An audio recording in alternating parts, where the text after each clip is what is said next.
Being safe and sound sounds nice, right? Being safe and sound. I want you to listen to that. Safe and then sound. So when you're not sound, you're categorized as somebody who's insane, right? Somebody who's sane is sound. Safe and sound. Or sane and sound. But insane, okay? See, this is how I look at it. When we talk about the Matrix, okay? And I made a video on, like, you know, simulations within simulations within simulations. When you buy into a certain theory, conspiracy theory maybe, or anybody's ideas, you are basically forming a simulation for yourself. So you could be in a simulation and then within a simulation.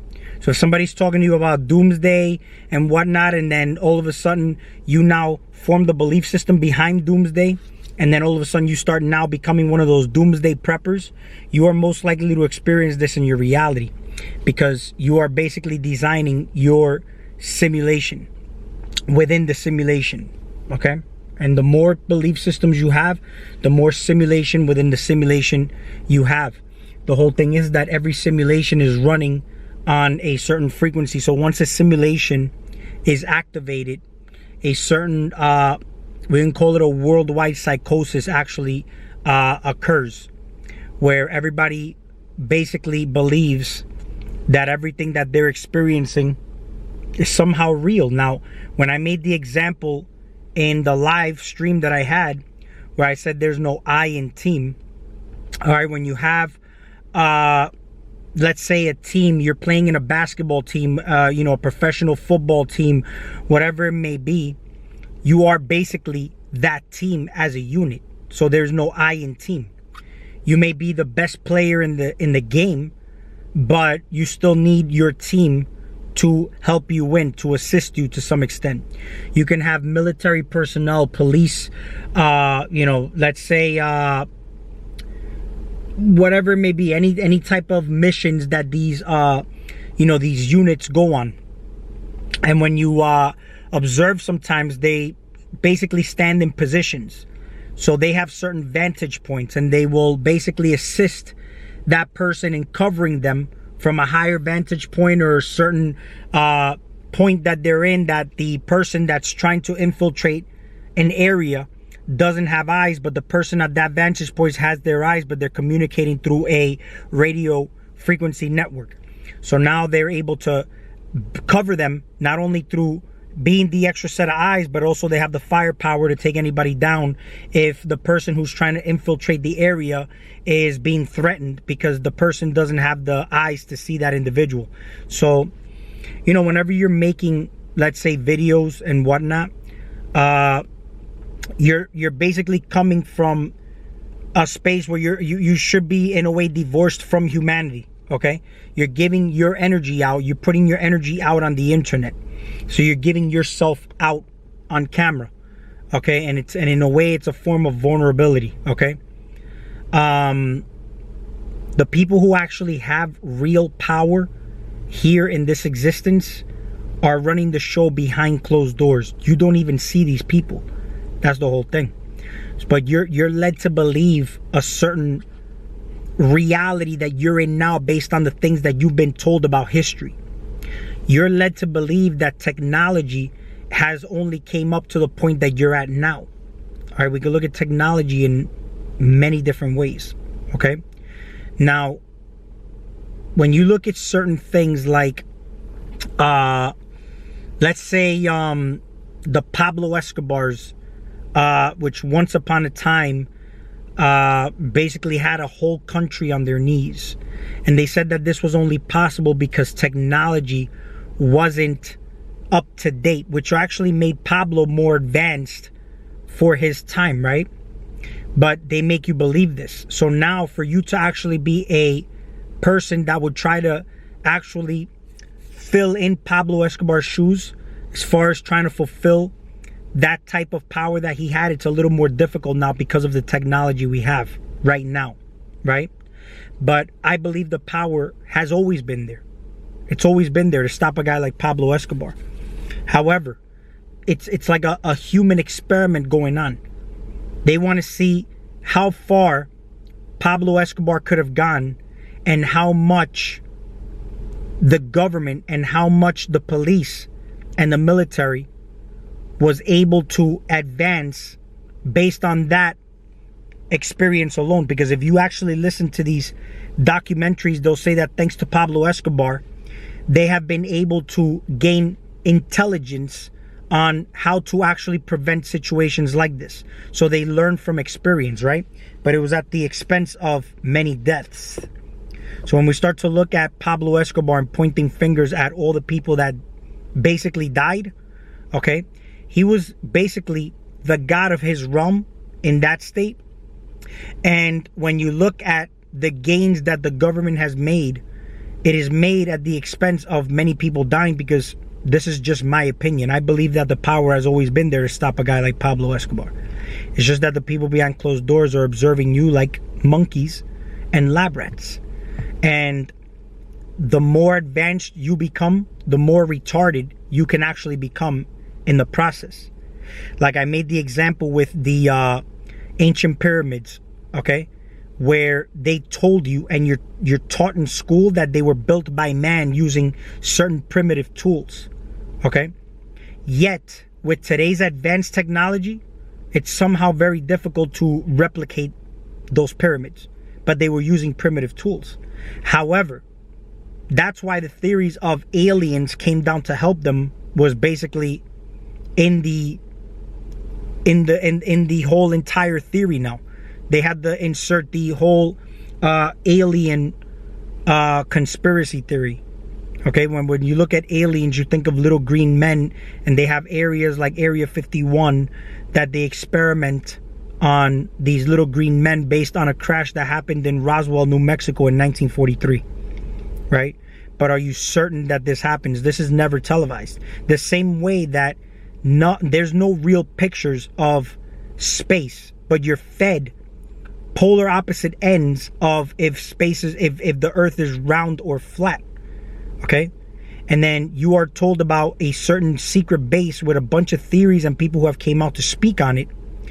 Yet there's no actual photographic real evidence of an actual alien ever existing. Right? It's all just basically either CGI or edited videos. So you're always left in question.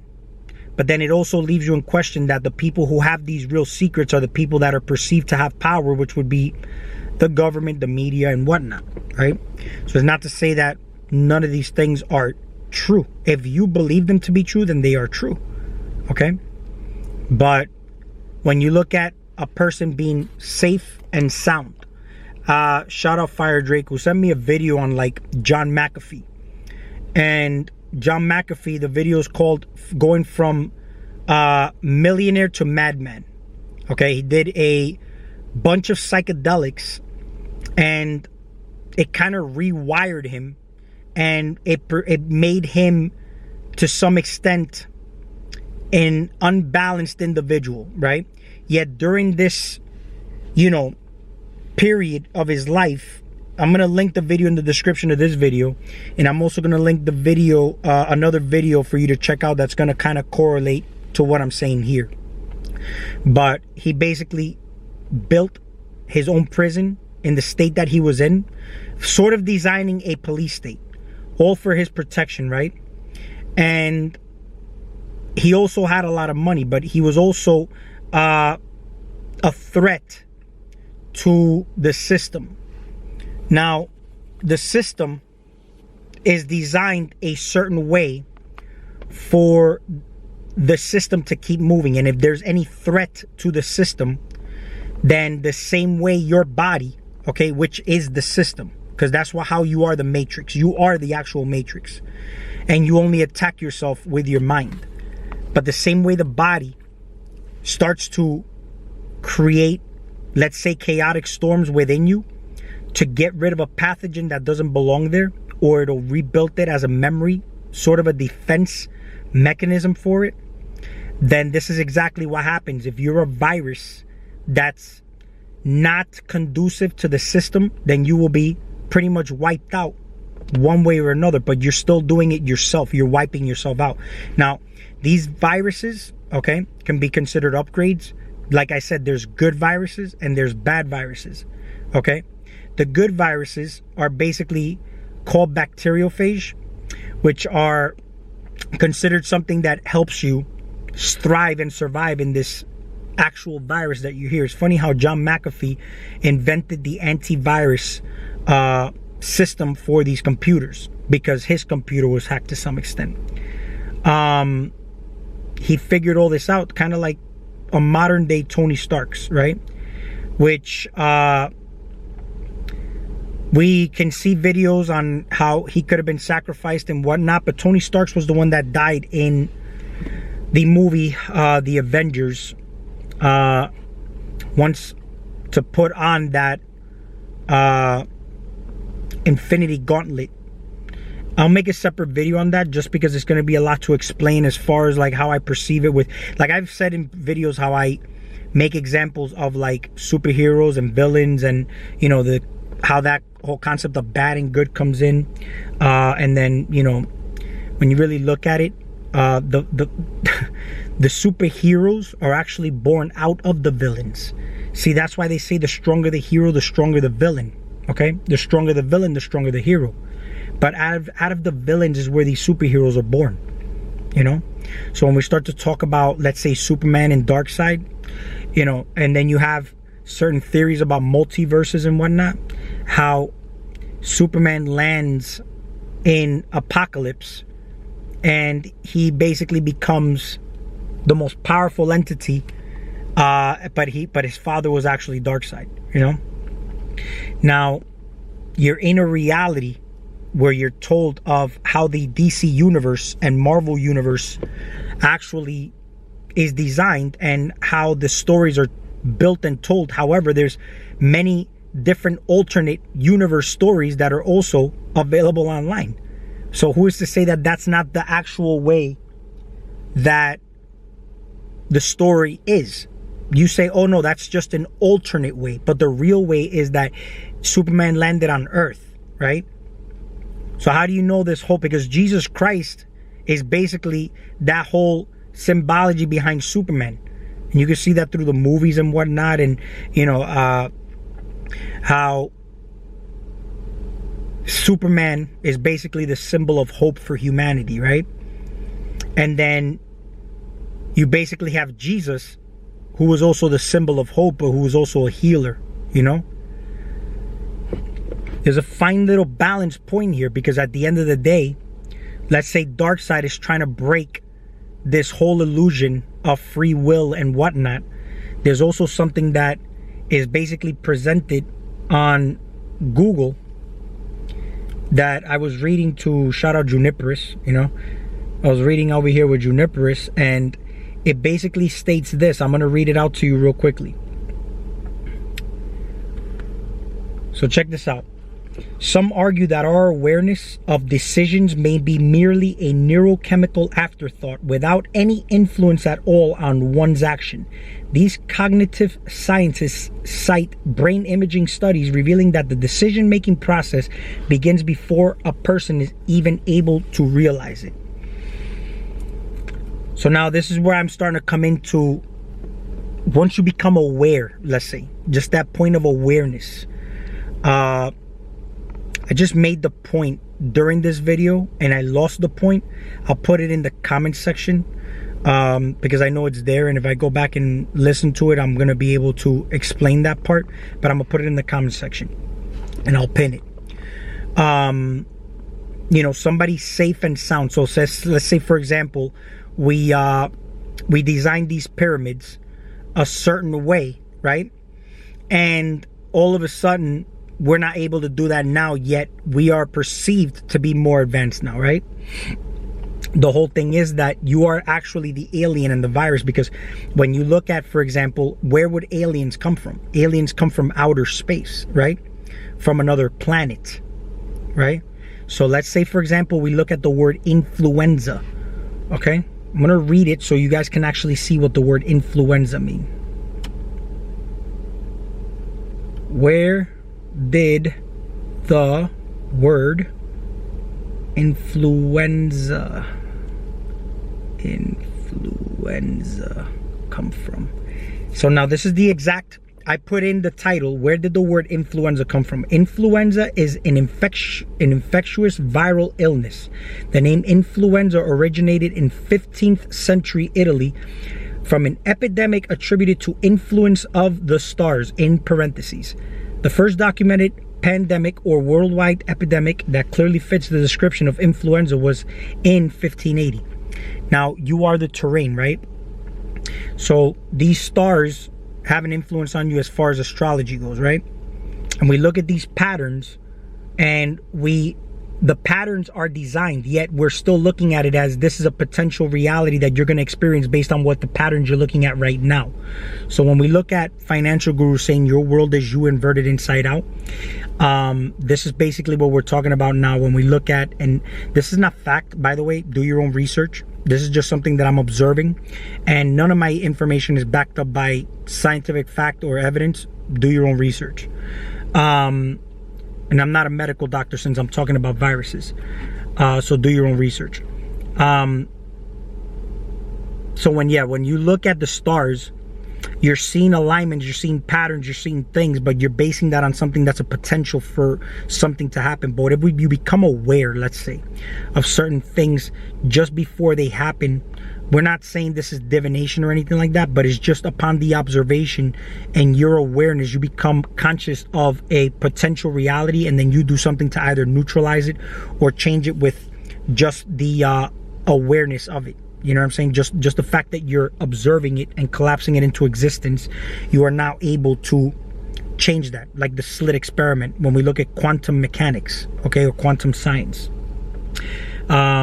There's a couple of videos that I wanted you to listen to real quick, and I want to do that before this video has to end. But you know, the body, for example, is the spaceship or the vessel for it's like the most powerful tool you have, but it's useless if you're not using it properly. All right, it's kind of like if I have the latest piece of technology, but I can't use it to its full capacity. So we consider that like junk DNA, right? That's how you would actually consider your body, with the potential to have such power, yet it's not able to be used because the DNA is not activated. But then now, upon certain studies and certain things like the ISIS thesis, which I'll link in the video, the description of this video, so you can check out what I'm talking about, upon death, where it's not just the religious view of how you have death, but I'm talking about death in the sense where you have death experiences all the time as you're actually in this living state, right? Even in situations, you could detach from situations, and that's a form of death. Just like your body detaches from you detach from your body, right? That's death. That's the actual death. Now, you detaching from a relationship, nah, I deaded that, my partner is, that's done. That's a dead situation. You know, that's a form of death. But however, if you don't evolve or change yourself, you'll attract the same person just in another body. So we start to look at reincarnation in this kind of way and say, well, how do I evolve? Evolution is based on advancements, right? And it's also based on how advanced technology has gotten. How do you advance your technology though, right? Technically speaking. So when we talk about our bodies being a machine, this is in a lot of this information is in the Biology of Belief by Bruce Lipton, which I'm going to go into when I do the live stream on the alien invasion, the universe, and many different ways of us looking at the world as far as either materialism or where it all starts from the metaphysical world, you know. And I'm going to actually end up making a part 2 just so that I can tie in a couple of videos that I want you guys to check out on certain individuals where once upon a time, you know, they existed, and just the information they put out, one would think that they're psychotic, but they're not really psychotic. I actually have time to tie one in here, which I'm going to put on here for you. Just give me a second for you guys. Oh shit, I dropped my camera. The mind is endless. I'm gonna start it over. The mind is endless. You put me in a dark, solitary cell. And to you, that's the end. To me, it's the beginning. It's a universe in there. There's a world in there. I'm free. So,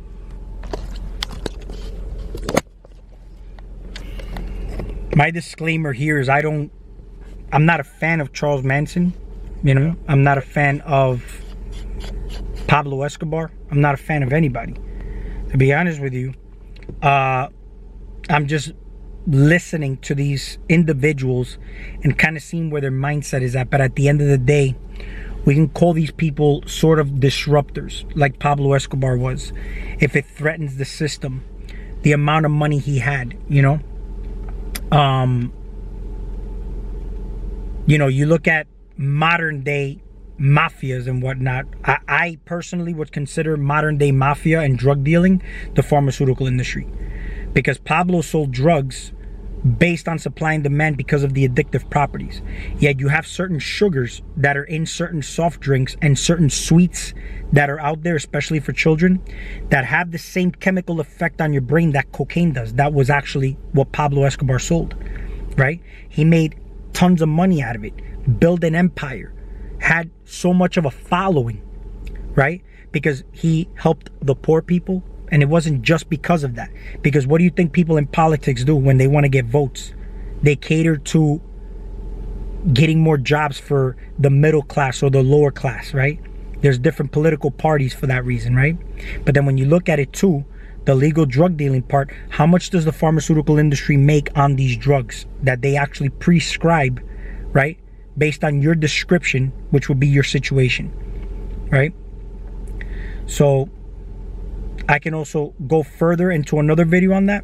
There's another video I want to tie in, which I'll make it in the next video.